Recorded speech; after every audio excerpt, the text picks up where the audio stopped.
பீகார் மாநிலத்தை பொறுத்தவரை அங்கு இப்போ தேர்தல் வர இருக்கக்கூடிய அந்த சூழ்நிலையில் இந்த 120 புதிய விமான நிலையங்களில் பீகாரில் ஒரு கிரீன்ஃபீல்டு விமான நிலையம் அங்கு ஏற்படுத்தப்படும் என்ற அறிவிப்பு, அப்புறம் தாமரை விதைகள் உற்பத்தி மையம் உள்ளிட்டவையும் அங்கே அறிவிக்கப்பட்டிருக்கிறது.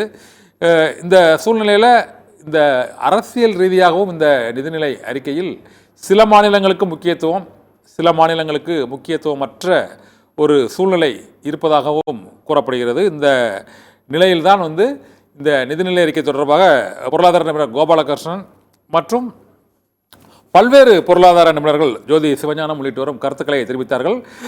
பட்ஜெட் 2025-26 அனைத்து தரப்பினருக்கும் அது ஒரு வளர்ச்சியையும் மகிழ்ச்சியையும் அளித்ததா என்பது அது மக்களின் கருத்தாகவே நாம் விட்டுவிடலாம். இருந்த போதிலும் நடுத்தர வருவாய் பிரிவினருக்கு அந்த 12 லட்சம் ரூபாய் வரை வருமான வரி விலக்கு உள்ளிட்ட பல்வேறு அறிவிப்புகள் வெளியாகி இருக்கின்றன, வரவேற்புக்குரிய அறிவிப்புகள். இதனால் வரவேற்பும் மற்றும் எதிர்ப்பும் இருக்கக்கூடிய சூழ்நிலையில் இந்த நிதிநிலை அறிக்கையால் மக்களுக்கு அடுத்தடுத்து என்ன பலன்கள் என்பது தொடர்பாக அடுத்தடுத்த சிறப்பு நேரலைகள் கருத்துக்களில் நாம் பார்க்கலாம். நன்றி. இந்த வருமான வரி விலக்கில் மிக முக்கியமாக இந்த 12 லட்சம் ரூபாய் வரை ஆண்டு வருமானம் உள்ளவர்களுக்கு வரி விலக்கு அளிக்கப்பட்டிருக்கிறது. இதனால் அந்த தனிநபருக்கான அந்த வருமான வரி விலக்குக்கான அந்த ஸ்லாபை பார்க்கலாம். 4 லட்சம் முதல் 8 லட்சம் வரையிலான அந்த வருமானம், ஆண்டு வருமானம் உள்ளவர்களுக்கு அந்த 5% வரை அந்த ரிபேட் என்ற வரி பிடிக்கப்படும் என்ற போதிலும் அவர்களுக்கும் வரி இல்லை.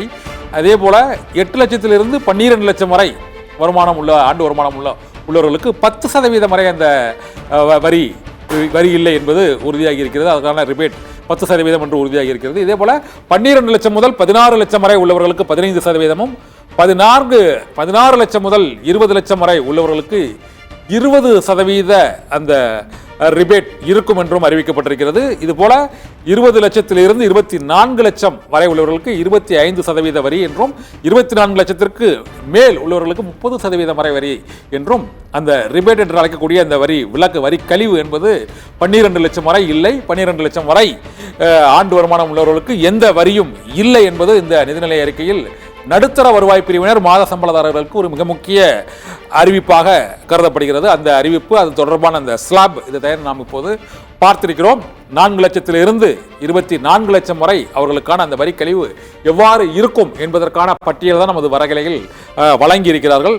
இந்த நிதிநிலை அறிக்கையில் உள்ள பல்வேறு துறைகளின் அறிவிப்புகள் தொடர்பாகவும் நாம் பல்வேறு நிபுணர்கள் மற்றும் அரசியல் தலைவர்களின் கருத்துக்களை கேட்டோம். இந்த சிறப்பு நேரலையில் இதோடு கலந்து கொண்ட அனைவருக்கும் நன்றி, வணக்கம்.